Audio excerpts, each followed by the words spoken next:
Bueno, continuemos con nuestras actividades de este sábado 18 de marzo del 2017 y vamos a abordar un tema que concierne al dron y que se llama, que propongo titular, perdón, Etos y Psique.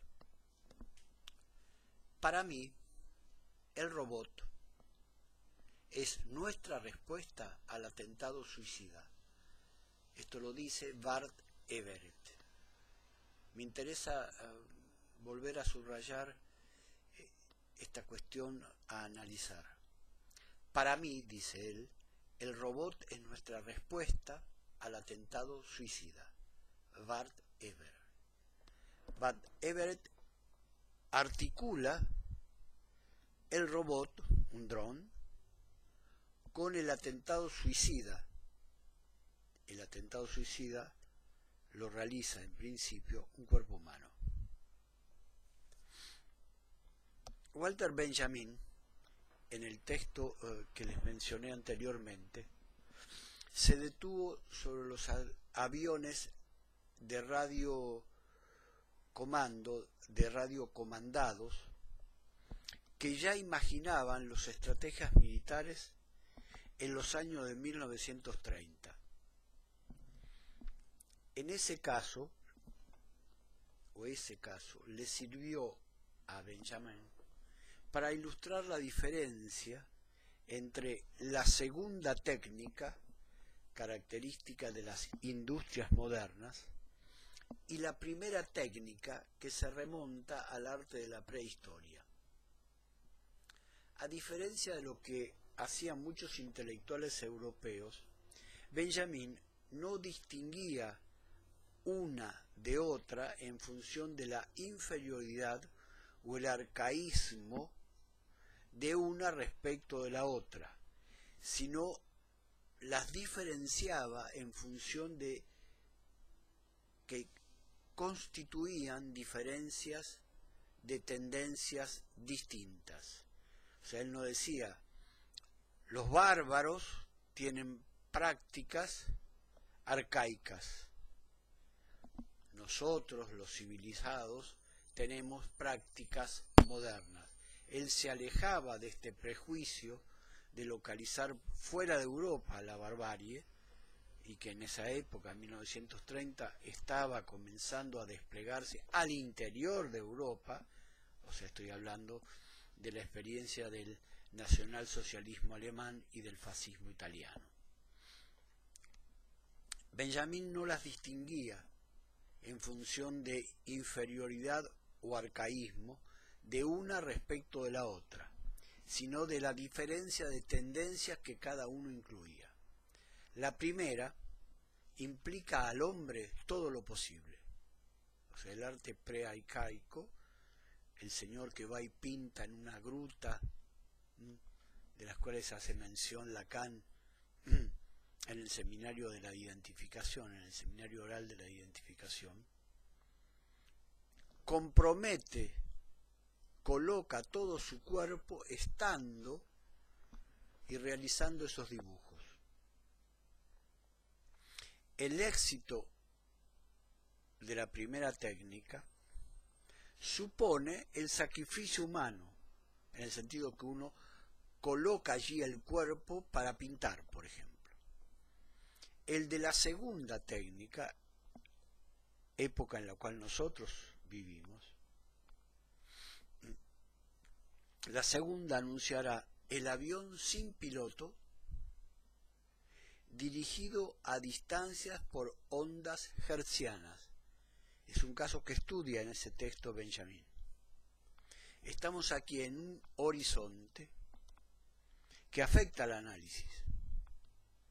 De un lado, las técnicas del sacrificio, del otro, las del juego. Las de un cierto tipo de juego. Ustedes saben que se han hecho críticas, a mi entender, prejuiciosas, respecto a la práctica, por ejemplo, que yo practico, de ofrecerme a sostener, cuando me lo solicitan, análisis vía utilizando como medio la red de internet, Skype, teléfono celular, WhatsApp. Hay que ver cómo en ese juego está presente el cuerpo. Pero lo dejo ahí dando vueltas. Entonces, de un lado tenemos la singularidad de un acto vivo, del otro la reproducción infinita de un gesto mecánico.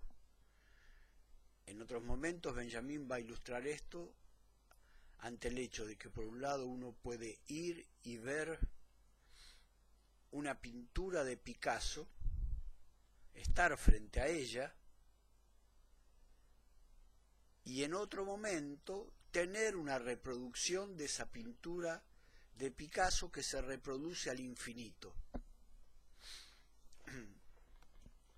Una vez por todas fue la divisa de la primera técnica. Picasso pintando la guitarra en ese momento es una vez por todas.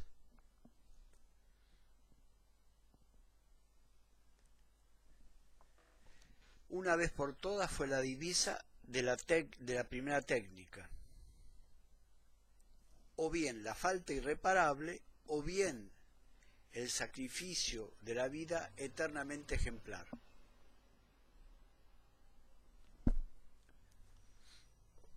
Una vez no es nada en la segunda técnica, cuyo objeto es retomar, modificar incansablemente sus experiencias, reiterarlas.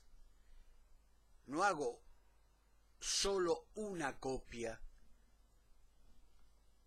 de un momento donde Picasso avanzaba hacia el arte abstracto, la serie de las guitarras, sino que hago miles de millones de copias que reproduzco.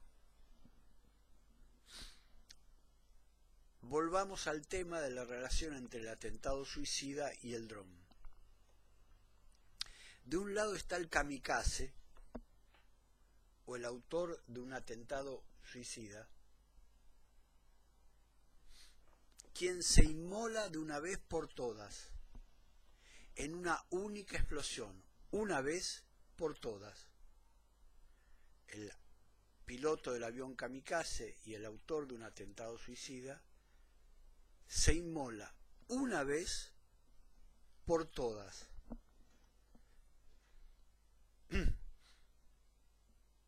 Como acaba de ocurrir hace poco, tanto en Francia como en Alemania. Del otro lado, el dron, que lanza sus misiles a repetición como si no ocurriera nada.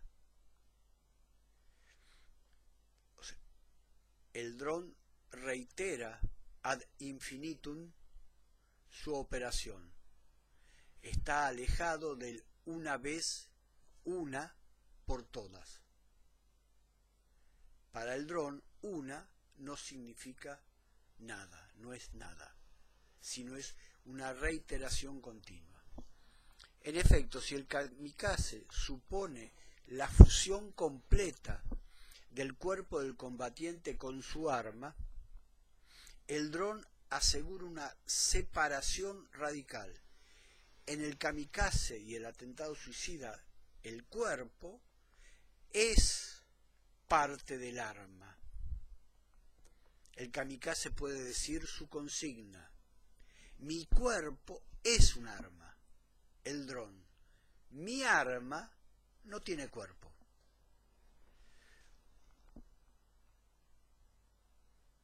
Un ingeniero en el año de 1930 de la firma de radiocomunicación RSA, que llegó a ser conocida en una época mediante la fabricación de los discos que podíamos escuchar en nuestras casas, la reproducción indefinida. Ese ingeniero interceptó una información secreta del ejército japonés. Perdón, tengo acá algo que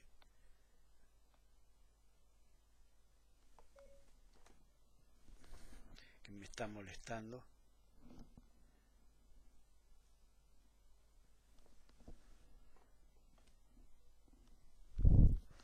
Este ingeniero de la RCA interceptó una información secreta del ejército japonés que lo inquietó radicalmente, de forma profunda, atravesó su cuerpo. Los japoneses habían encarado la formación de cuadros, en el sentido político-militar, de cuadros político-militares, de pilotos para aviones. El ingeniero había comprendido la magnitud de la amenaza. Seguramente él decía que había que demostrar la eficacia de ese método, pero que si era posible semejante entrenamiento, entrenar a un piloto para salir a realizar un ataque sabiendo que no tiene que volver, sino que tiene que utilizar el conjunto del avión cargado con sus bombas, cargado con su cuerpo, como siendo la bomba principal. Pero si era posible entrenar a los pilotos para realizar semejante operación, lo importante estaba dada por la subjetividad. Si eso era posible, se iba a comprobar la enorme peligrosidad de esa arma. Y este ingeniero además añadía, como nosotros difícilmente podemos esperar que estos métodos sean introducidos en nuestro país, debemos remitirnos a nuestra superioridad técnica para resolver el problema. O sea, a una falta de condicionamiento subjetivo, la sustituimos con una superioridad de orden técnico. Este ingeniero dio lugar a la primera concepción de una formulación teórica donde el ancestro del dron se enfrentaría al kamikaze, como siendo el anti-kamikaze. Dron, kamikaze, se enfrentan, ¿por qué no?, de manera especular en términos de sus respectivas agresividades. Estas dos armas, sí, agresividades, porque el dron se organiza localizando el aspecto vulnerable del kamikaze. El kamikaze se organiza reproduciendo el aspecto vulnerable de quienes usan el dron. Eso da lugar a que cuando uno localiza en el otro una debilidad que también a mí me pertenece, se produce la agresividad, no la agresión, que es de otro orden. Estas dos armas, aparentemente enfrentadas entre sí, van a constituir dos opciones prácticas para dar una respuesta a una misma pregunta. Eso es lo interesante. Guiar la bomba hasta su blanco. O sea, cómo hacer más efectiva la bomba, cómo producir más daño con la bomba. Para eso es necesario tener un método para llevar la bomba a dar justo en el blanco. Los japoneses intentaron vehiculizar el tema a través de su superioridad moral. Hay que tenerla porque se formaban en una pista aérea una gran cantidad de pilotos kamikazes que, vivando al emperador, se juramentaban en nombre de la superioridad moral y de sus altas convicciones ideales, dar su vida para guiar su avión bomba, ellos como bomba, a dar en el objetivo. Los americanos iban a enfrentar esa superioridad moral a través de la superioridad de su tecnología material. Acá tenemos un trazo para estudiar las diversas ideas subjetivas respecto de la superioridad de algo frente a otra cuestión. En la actualidad, en un periódico de los Estados Unidos, se da una visión de este tema. Los combatientes talibanes no solo no aman la vida, sino que la desperdician gratuitamente. Es difícil, imaginar a un kamikaze norteamericano. E insiste ese periódico, un kamikaze norteamericano, eso no existe. Nosotros en los Estados Unidos no exaltamos a los autores de atentados suicidas.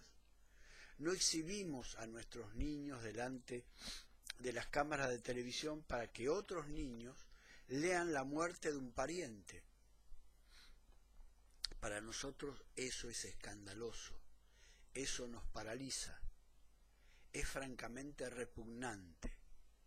¿Acaso nosotros no amamos demasiado la vida? He aquí una cuestión. El que ama la vida la cuida. El que no la ama la arriesga.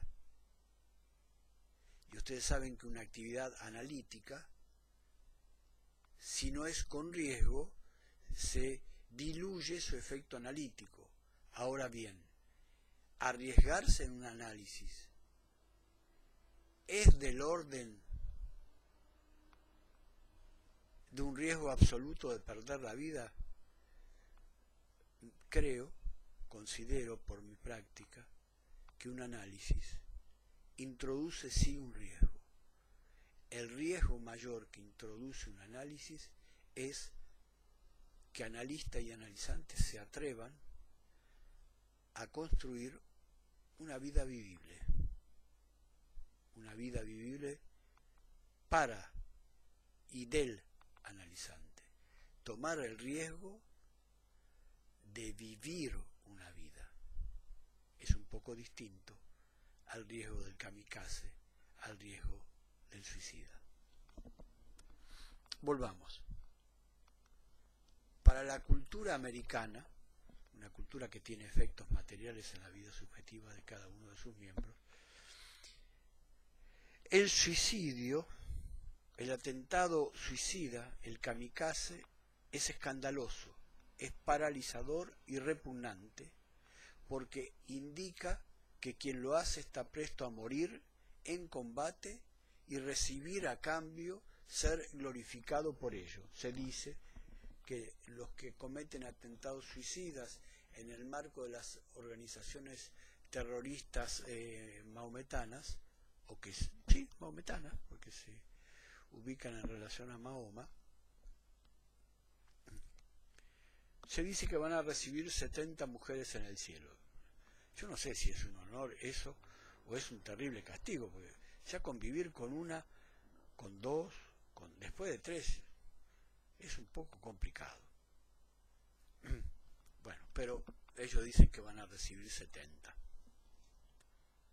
El viejo ídolo del sacrificio guerrero cae directamente de su pedestal en la bolsa del enemigo y merece el peor de los repudios. Es el colmo del horror moral. Frente al sacrificio incomprensible e innoble, interpretado rápidamente como desprecio por la vida, sin advertir que acaso se deba en primer lugar al desprecio por la muerte, oponen una ética del amor a la vida cuya expresión acabada, como respeto a la vida, aunque parezca mentira, es el dron.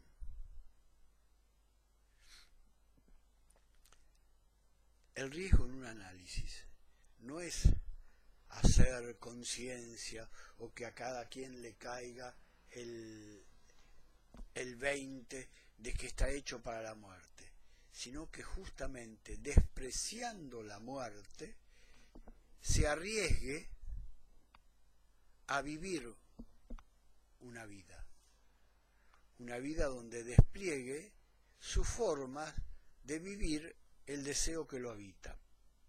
Es una cuestión sobre la cual sería conveniente que nos detengamos un poco.